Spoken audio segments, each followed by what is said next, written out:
Oh dear, I struggle in this particular time. Some time ago, I wrote a poem, and it was written because I really struggle not only with people like Donald Trump, but I particularly struggle with the people of religious faith who follow him almost to the point of worship, seeing that he is, was God's chosen one. So this is what I wrote.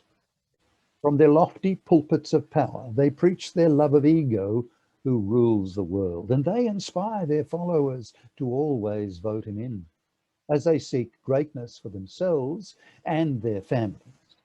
They love the way ego declares only he will make his country great again.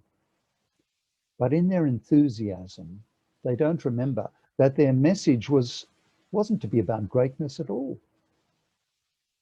For where greatness is, it isn't. Despite this, throughout the world, ego struts his stuff. In different clothes and different faces, his message is the same. Nationhood, power, greatness, justice at the point of a gun or something like it.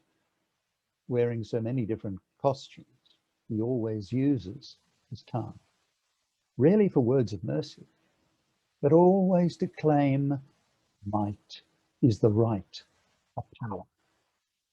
He readily sacrifices compassion and kindness to the purposes of his governing. If only those who love him were truly inspired by the one who said, "Whoever humbles himself like this child is the greatest in the kingdom of heaven." But this child, he says, how absurd. There's no greatness in a child. Not at all.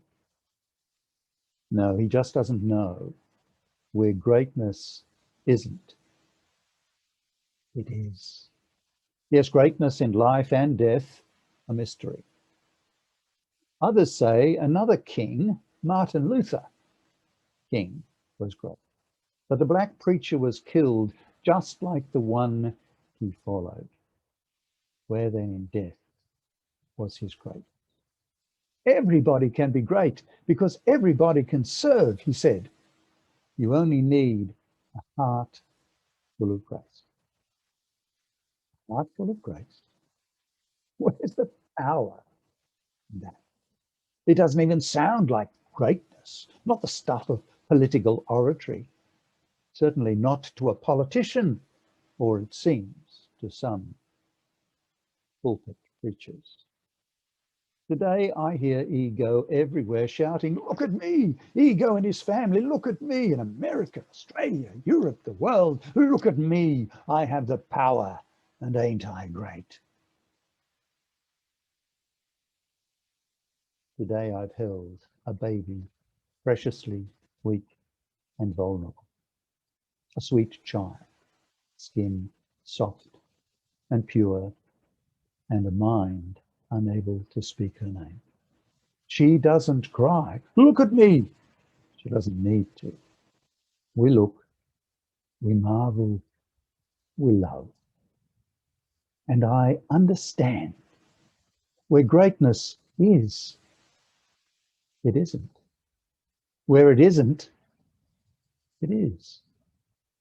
The meek shall indeed inherit the earth.